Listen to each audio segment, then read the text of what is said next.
এই স্কুলের ছেলেমেয়েরা একেবারে অন্য রকম প্রজাতির।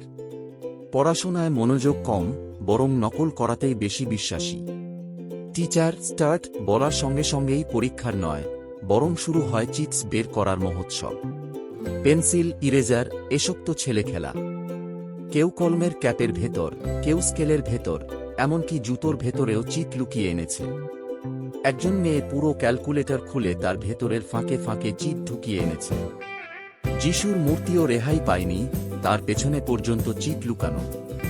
তবে এক মেয়ের আইডিয়া ছিল সবার সেরা, সে মেহেন্দির ডিজাইনের ফাঁকে ফাঁকে গণিতের ফর্মুলা লিখে এনেছে। এমন অবস্থায় এক ছেলে, চশমা পরা এক মেয়ের কাছে চিট চাইতেই ধরা পড়ে যায়। পাশের বন্ধু পরিস্থিতি সামলাতে টিচারের কাছে পেপার চায়।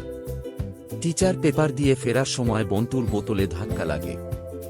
বোতলের মুখ টেপ দিয়ে আটকানো আর ঢাকনার নিচে লুকিয়ে রাখা চিটস বেরিয়ে পড়ে। শেষে ছেলেটাকে ধরে পাঠানো হয় প্রিন্সিপালের রুমে। প্রিন্সিপাল তার বাবাকে ডেকে আনেন আর শুরু হয় ধোলাই। কিন্তু বাবা নিজেই বিপদে, রাস্তা দিয়ে আসতে গিয়ে এক স্কুটিওয়ালাকে অটো দিয়ে ধাক্কা মেরে নতুন ঝামেলায় জড়িয়ে পড়েছেন।